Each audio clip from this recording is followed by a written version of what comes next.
Congratulations, Arundeep. Yeah, ma'am. And you have cleared the NIVOS IGC paper 1 in the first attempt. Yeah, thank you, ma'am. So how much number you got? Ma'am, around I got as 59. 59. Yeah, 59. Actually, this is less, but hope this is my first time in a safety field, so that's why it's my better opportunity to create a field in a safety. So I think it's a first attempt. So it will be let's see in the future how I got my number. 3S के students में एक खास बात है, जब वो पास होते हैं ना जी, हम उनको कॉन्ग्रेचुलेशन कहते हैं तो वो बहुत उदास रहते हैं।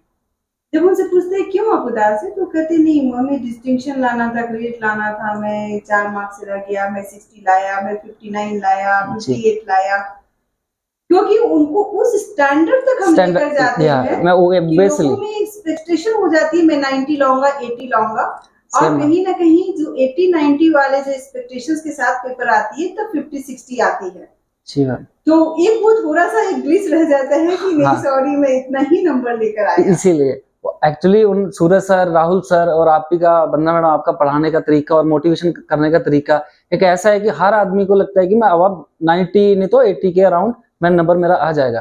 तो अभी मैं नया था इस फील्ड में, तो उसी वजह से शायद मेरा लेस नंबर आया। तो अभी ट्राई करते हैं 3S के साथ अभी भी जुड़े हुए मैम। मैं बताती हूँ आपको जो 59 नंबर आए हैं काफी एक अच्छी और हाईली स्टैंडर्ड नंबर है, और कहीं ना कहीं पास होना ही निवोश में एक बहुत बड़ी बात मानी जाती है कि देखो मैं निवोश पास हो गया, तो बहुत बड़ी अचीवमेंट है। थोड़ा आप अपने बारे में बताइए, अपनी क्वालिफिकेशंस, आप क्या करते हैं, कहाँ काम करते हैं? मैम मैं बेसिकली पंजाब से आया हूँ, तो इधर आया था मैं सिक्योरिटी के रीजन पे। तो फर्स्ट मैं सिक्योरिटी पे काम कर रहा था, उसके साथ में मैं सुपरवाइजरिंग करने लगा, देन पेट्रोलिंग में मेरा काम आ गया, तो फायर ऑफिसर के साथ में मेरा मिलना जुलना हो गया। तो उधर ही फायर ऑफिसरों के साथ मिलने से मैं क्या करता था, मुझे वर्क परमिट बनाना, सेफ्टी चेक करना, उनका इक्विपमेंट चेक करना, उसमें मेरा इंटरेस्ट आने लगा। धीरे धीरे इंटरेस्ट आने से मेरे को वो काम सीखने में थोड़ा ज्यादा टाइम नहीं लगा। देन सेफ्टी ऑफिसरों ने ही मुझे उधर से गाइड किया कि आप ऐसे करके सबसे बढ़िया बेंगलोर में 3S सेफ्टी इंस्टीट्यूट है, एकेडमी, तो आप उधर जाइए, आपका इंटरेस्ट भी है, आप डेफिनेटली एक सेफ्टी फील्ड में एक अपना करियर बनाने का कोशिश कर सकते हैं। तो मैं इधर आएगा मैडम। बहुत ही जानकर खुशी हुई कि आप पंजाब के पठानकोट से, पठानकोट, राइट मैम, पठानकोट से आप बैंगलोर में आए थे। जस्ट आपको कहीं कुछ पता नहीं था, आपने सिक्योरिटी की जॉब के लिए, छोटी सी जॉब्स के लिए आप यहाँ आए थे। जी मैम। बट आपकी जो एक्टिवनेस थी या जो भी कहा जाए कि आपने अपने आप को एक फायर ऑफिसर के रूप में सिक्योरिटी से टर्न आउट कर लिया। उसके बाद अपने जो सीनियर्स ऑफिसर्स थे उसके सजेशंस पे फिर आपने निवोश IGC किया, और इतने अच्छे नंबर्स के साथ आपने फर्स्ट अटेम्प्ट में IG1 क्लियर करना is not an easy task also, but you have cleared it with very good number. Yeah, but ma'am, I think I can say it's easy in a 3S. If you are in 3S, so it's easy to clear NIVOS in first attempt. तो बहुत अच्छा लगा जान के कि कैसे students कहाँ struggle करते हैं और किस तरह से ये सेफ्टी फील्ड में आते हैं। तो आप अपने कैरियर को सेफ्टी फील्ड में आगे कैसे देख रहे हैं? अभी मैम मैं देख रहा हूँ कि आगे मैं थोड़ा और अपना पढ़ाई करूंगा इसमें। मुझे बहुत सारा अभी नॉलेज की जरूरत है, तो मैं नॉलेज गेन करूंगा। तो जिधर जिधर मेरा लूप होल है, जिधर जिधर मेरी थोड़ा मिस्टेक्स हैं, वो मैं क्लियर करके आगे एक अच्छा सेफ्टी ऑफिसर बनने के जाऊंगा, और गल्फ कंट्री में जाने का मेरा थोड़ा बड़ा प्लान है। Yes, correct. अभी आप शायद MSBT के लिए भी अप्लाई कर रहे हैं, आपने BSc भी किया हुआ है। जी मैम। तो ये भी बहुत अच्छी बात है कि आप अपने जो लूप होल है उसको समझ रहे हैं, मेरे को कहाँ करियर पे क्या प्रॉब्लम आएगी, और आप उस चीज को करना चाह रहे हैं। Very great. और ये बताइए, निवोश जब आपने IGC कोर्स कर रहे थे, तो आपने जब ज्वाइन किया था तब क्या कंसेप्ट था कि आप पास कर पाएंगे नहीं, क्या डिफिकल्टीज होगी, और लास्ट में आपको कैसा फील हुआ? फर्स्ट जब मैंने ज्वाइन किया तो मुझे लग रहा था कि डेफिनेटली कि मैं शायद नहीं क्लियर कर पाऊंगा, क्योंकि मैं पूरा सेफ्टी फील्ड से शुरू से नहीं था मैडम। तो जैसे सूर्य सर की गाइडेंस और आपकी गाइडेंस और सुभाष सर का मोटिवेशन था कि आप कर लीजिए, तो शुरू में डिफिकल्ट लगा, बट विद इन 20 डेज में मेरे को समझ में आ गया कि मैं डेफिनेटली 70 से 80 मार्क्स लेके आ सकता हूँ। तो उनके पढ़ाने का तरीका और मोटिवेशन का तरीका ही कुछ ऐसा है, वो माइंडसेट में हम ऐसा कर देते हैं कि हर आदमी को, एक छोटे से आदमी को माइंडसेट क्रिएट करके वो एक आदमी पूरा एजुकेटेड टाइप से बना देते हैं। तो इसीलिए मुझे लग रहा था कि मैं कर लूंगा, और कर दिया मैडम। तो निवोश के जो एलिमेंट्स थे, 4 एलिमेंट्स थे, उसमें आपको जब क्लासेस होती थी तो मॉक असेसमेंट वगैरह भी होती होंगी, तो उसके बारे में थोड़ा आप बताएंगे?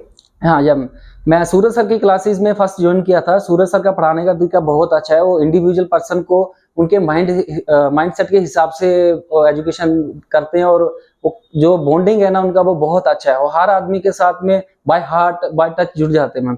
तो सबसे पहले 3S लाइफ एकेडमी की यही खासियत है, वो एक स्टूडेंट के साथ एक रिश्ता बॉन्डिंग बन जाता है मैडम। वो बॉन्डिंग ही एक ऐसा जरिया है, जो एक ऐसा रास्ता है कि हर एक आदमी अपना नेबोश क्लियर कर पाता है। और जो उनका मॉक था मैम, वो डेली लेते थे, डेली टेस्ट देते थे। अगर हम अपना एज ए रूटीन जॉब भी करेंगे तो साथ में उनका सूरज सर का क्लासेस लेंगे, और ज्यादा तो मैम 2 घंटा अगर अपने के लिए हम और सूरज सर का जैसे उन्होंने बताया हुआ पढ़ाई करेंगे तो डेफिनेटली मैम IGC 1 क्लियर हो जाएगा। मींस है कि जो डेली का मॉक टेस्ट होता है, आज फाइनेंशियल पढ़ाया तो फाइनेंशियल के ऊपर आपने मॉक टेस्ट दे दिया, और इसके बाद जो होते हैं कि ना आपने मोरल पढ़ाया तो मोरल के ऊपर हो गया, कॉन्ट्रैक्ट सिलेक्शन पढ़ाया कॉन्ट्रैक्ट, मतलब हर एक टॉपिक्स के ऊपर इस तरह से पर डे आपको मॉक टेस्ट देना और पर डे प्रैक्टिस कराना, रियली उनकी टीचिंग या राहुल सर की टीचिंग ऑसम टीचिंग्स होती है। और इसी प्रैक्टिस की वजह से अगर कंटिन्यूअस 30 डेज आप प्रैक्टिस करेंगे तो आराम से निगुस निकल जाता है। जी ma'am, sure. Open book exams के बारे में आपका क्या कांसेप्ट हुआ? पहले तो कभी दिया नहीं होगा ओपन बुक? नो मैम, सुना भी नहीं होगा था। एक्चुअली वो ओपन बुक नहीं है, वो ओपन ब्रेन है मैडम। तो उसको क्लियर करने के लिए आपको पहले उसके डीप में जाना पड़ेगा कि कैसे करना है। एक माइंड सेट रहना चाहिए मैडम कि कैसे करेंगे हम। खुद की रूटीन भी है, और जो ओपन बुक एग्जाम है वो 24 आवर्स का है। तो जिस दिन एग्जाम है अपना माइंडसेट क्लियर रखना है कि हम कैसे करेंगे, क्योंकि उस दिन अगर हम कुछ काम करते हैं, अगर हम जॉब करते हैं तो उससे छुट्टी ले लेना है। पूरा माइंडसेट क्लियर रखना है कि हम कितने बजे से कैसे करेंगे, नाइट में कितना काम करेंगे और डे के लिए कितना पेंडिंग छोड़ देंगे। ऐसा नहीं है कि हम मैडम अगर टेस्ट आ गया तो पूरा करते ही रहेंगे, वो पूरा ब्रेन पूरा थक जाता है। तो पूरा डायरेक्ट ले नहीं होगा, थोड़ा आधा कीजिए, आधा छोड़ दीजिए, थोड़ा रेस्ट लीजिए, ब्रेक लीजिए, अपना जो डेली रूटीन का काम है वो करके देन फिर बैठिए। करके अराउंड 12 बजे के 2 बजे के अराउंड देना रहता है। तो मैंने ऐसा किया था, मैं 12 बजे रात से शुरू हो गया था, ब्रेक ले लेके मैंने सुबह 6 बजे तक कंप्लीट कर लिया। 10 बजे तक का अलार्म लगाया, 10 बजे फिर उठा, खाना खाया, डेली रूटीन का काम किया। मैं 11 बजे से शुरू हो गया मैडम फिर से रीचेक करना। तो 12 बजे तक मैंने रीचेक किया, मुझे लगा कि हाँ ठीक है, तो देन मैंने अपलोड कर दिया। जो सिनेरियो था जी, वो आपको याद है कैसी सिनेरियो थी, और उसमें जो कुछ क्वेश्चंस जो आपने सॉल्व किए होंगे, तो क्या तरीका आपने अपनाया सॉल्व करने के लिए? सबसे पहले मैडम अपने माइंडसेट में सिनेरियो को लेके आ जाना है। सिनेरियो को कम से कम नहीं तो 3 से 4 बार रीड कर रहे हैं, ताकि सिनेरियो को हम अडॉप्ट कर लें अपने दिमाग में कि कहानी एक्चुअली में है ही क्या। तो मेरे वाले सिनेरियो में विंड फार्म था, उसमें से एक सेफ्टी ऑफिसर गिर जाता है जो रात में, तो दूसरा सेफ्टी ऑफिसर उनकी हेल्प करता है। तो मेरा बेसिकली यही था कि मैं सिनेरियो को इतना बार रीड करूं, और हो सके तो हम अपनी लैंग्वेज में कन्वर्ट करके, अगर जो हिंदी जानता है वो हिंदी में पढ़े ट्रांसलेट करके, ताकि उसको अच्छे से और ज्यादा समझ में आ जाए। तो 2-3 बार रीड करने से हाईलाइट पॉइंट निकाले, कौन कौन से पॉइंट हाईलाइट है, किन किन में से क्वेश्चन आ सकता है, जहाँ किन किन में क्वेश्चन आया है वो हाईलाइट करने से बाद में हमें आसान हो जाता है। तो और सिनेरियो सबसे पहले देखना रहता है, नेगेटिव है जहाँ पॉजिटिव है, जहाँ न्यूट्रल है, तो उसके हिसाब से मैडम हमारे लिए आसान रहता है क्रैक करना। जी, तो आपने जो आंसर्स लिखे जी, वो आंसर्स में बुक्स, सिनेरियो और जो पॉइंट्स आपने लिखे थे, तो एक कुछ अपकमिंग लर्नर्स को आप सजेशन देना चाहेंगे कि किस तरह से आंसरिंग करनी चाहिए? एक क्वेश्चन जैसे 10 मार्क्स का है, तो उसमें आपने किस तरह से आंसरिंग की, एक एग्जांपल दे सकते हैं? हाँ मैम, सबसे पहले हमें टॉपिक के बारे में अच्छे से स्टडी होना चाहिए। अगर फाइनेंशियल में आया है तो हमें पता होना चाहिए फाइनेंशियल में क्या क्या काम रहता है। तो हमने सबसे पहले कोशिश करना है, जो पॉइंट है जो उनको ज्यादा से ज्यादा लिखने की कोशिश करना है। कंसेप्ट क्लियर, जी, कंसेप्ट क्लियर। दूसरे है कि जो आप टेक्निकल ज्यादा लिखने चाहिए। तो इतने भी ज्यादा नहीं लिखने, क्योंकि उसमें वर्ड का काउंट भी रहता है। तो नॉर्मली अगर हमें चाहे तो 1.5 से मल्टीप्लाई करके देख सकते हैं, अगर 10 नंबर का है तो अराउंड 18 पॉइंट अगर लिखेंगे, तो बीच में 1-2 अगर नहीं भी मैच होगा तो बाकी मैम मैच हो जाएंगे, तो हम अपना नंबर सिक्योर कर सकते हैं। जी, और इसके लिए 3S के नोट्स आपके पास रहते हैं? हाँ, वो आई थिंक वो पूरा बंडल आपके पास रहता है। स्टिल अभी भी मैंने रखे हैं संभाल के। तो आप जब एग्जाम्स के समय आपको दिक्कत नहीं होती है पॉइंट्स खोजने के लिए, हमें इस एग्जाम के समय स्टूडेंट्स बहुत बोलते हैं कि क्या एडमिशन लेते समय खासकर बोलते हैं हेल्प मिलेगा क्या, तो इन स्पाइट ऑफ आप उसको फेक प्रॉमिस करो, क्यों नहीं अपने प्रोसेस को स्ट्रॉन्ग करके उतने ही आपने पॉइंट्स टू पॉइंट्स करके स्टूडेंट्स को अपने नोट्स बनाकर दिए हुए हैं कि एग्जाम के समय वो काफी अच्छे से उस नोट्स को हेल्प लेकर के वो आराम से पास हो जाते हैं। तो एज बीइंग लाइक आपको निगोज कोर्स क्या इतना जो मार्केट में र्यूमर है, आपने पता किया होगा जब 3 में एडमिशन लेने के पहले और भी जगह पता किया होगा, तो कैसा आपको लगा एक्सपीरियंस, क्या इतना हार्ड निकलता है, ऐसा क्या है? शुरू में मैडम मुझे टफ लगा था, बाय फ्रैंक स्पीकिंग मुझे टफ लगा था कि मैं सुभाष सर से मेरी बात भी हुई थी, उन्होंने बोला आप कर लीजिए, आप कर सकते हो। मेरे को डाउट था मैडम, खुद पे ही डाउट था कि मैं कर पाऊंगा या नहीं कर पाऊंगा, पर सूरज सर के पढ़ाने के तरीके से और सुभाष सर के मोटिवेशन से मैं आ गया इस फील्ड में, मैंने ज्वाइन कर लिया। देन जब मैं आईजीसी का बुक देखा तो मेरा माइंड और थोड़ा बढ़ गया, इतना मोटा बुक कैसे पढ़ लूंगा, हो जाएगा। But with in 15 to 20 day थोड़ा थोड़ा कंसेप्ट क्लियर होने लगा, समझ में आने लगा, और लास्ट में मैडम मेरा 30 डेज के अराउंड, नहीं तो मेरे को बुक पूरे में से 90% मेरे को समझ में था पूरा कि कैसे क्या है पूरा। मैं खुद पे भी भरोसा नहीं कर सकता था कि इतनी मोटी बुक मेरे दिमाग में आ जाएगी, वो भी बिना रीड किए हुए। ओनली सूरज सर की क्लास और राहुल सर की क्लास लेने से ही मुझे पूरा बुक में समझ आ गया कि ये बुक में क्या क्या है पूरा A to Z।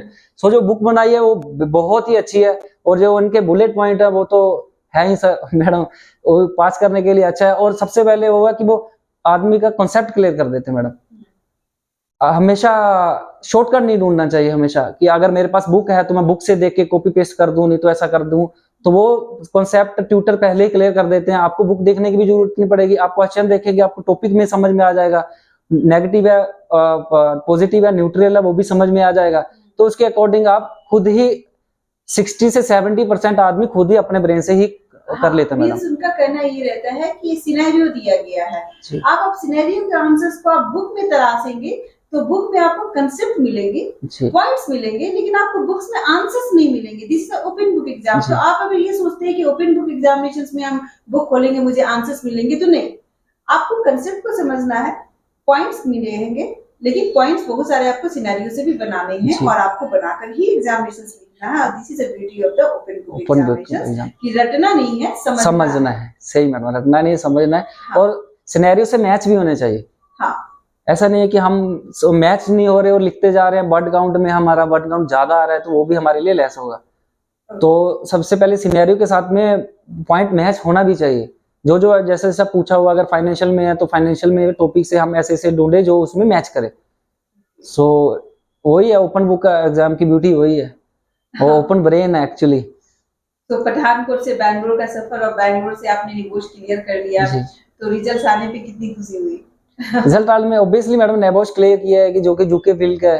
हाँ। तो एक एज ए पंजाब से आने से जिसका सेफ्टी प्रोफेशन भी नहीं है और ऐसा भी नहीं है ज्यादा एजुकेटेड है, तो 3S की हेल्प से वो भी क्लियर कर पाए मैडम हम। ये जो आपने क्या बोला कि आपने बीएससी किया हुआ है जी, बीएससी कोई छोटा मोटा सर्टिफिकेशंस नहीं है, ये काफी अच्छा सर्टिफिकेशंस है, but due to the lack of the knowledge अपनी क्वालिटी को समझ नहीं पाए। और अब सबसे बड़ी बात हो गई कि निगोश होने से आप में कॉन्फिडेंस जनरेट हो गया कि अब मैं इस फील्ड में बहुत आगे तक जा सकता हूँ, और दैट इज द रीजन कि आपने एमएसबीटी में एडमिशंस ले लिया है, आप इसको क्लियर करेंगे।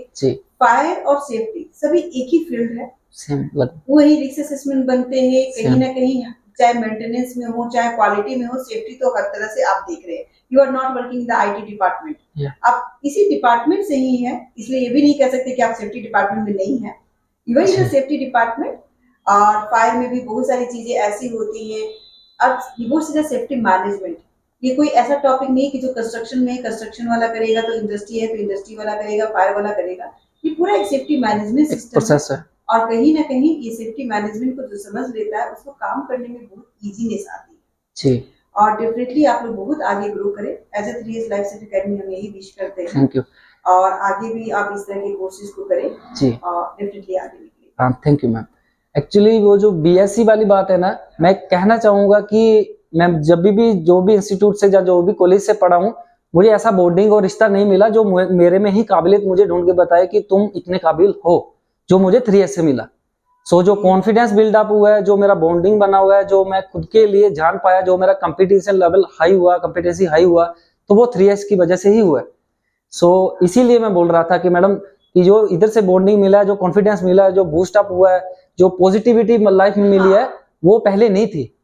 तो स्टडी के टाइम पे भी ऐसा था, हम करते थे मगर वो पॉजिटिविटी नहीं थी, एक लैक ऑफ गाइडेंस, एक गुरु जो रहता है, शिष्य रहता है, उन दोनों का रिश्ता है, वो इधर से ही आके मैडम पता लगा मुझे 3S में से। डेफिनेटली बहुत छोटा कोर्स है और हम लोग सभी लोग चाहते हैं कि कहीं ना कहीं एक स्टूडेंट के साथ वो बॉन्डिंग बनाए, और ये फर्स्ट स्टेप है, एक छोटी सी सर्टिफिकेशन कोर्स है, इतनी बड़ी नहीं है कि 1 साल के डिप्लोमा कोर्सेज जैसे भी नहीं है, एक छोटा सा 1 महीने का जो हमारा स्टूडेंट्स का रिलेशनशिप होता है वो बहुत प्यारा, बहुत सारा होता है, और हम चाहते हैं उस रिलेशनशिप को बहुत कंटिन्यू करें, स्टूडेंट्स को उस स्टेज पे आगे लेकर के जाएं कि उससे वो अपनी कैरियर की शुरुआत कर सके। और डेफिनेटली हम विश करेंगे कि एक आगे आने वाले सालों में आप किसी अच्छे पोजीशंस पे पहुंच के आप हमें फोन करें, मैम मैंने इस कंपनी में ज्वाइन किया है, ये मेरा पैकेज है और आज मैं यहाँ तक पहुंच गया हूँ। जी मैम, उसमें हम भी अगर हमारे से भी कुछ कंट्रीब्यूशन होगा डेफिनेटली हम करेंगे। Thank you ma'am. Thank you. Thank you. 3S empowering, 3S safety, 3S excellence.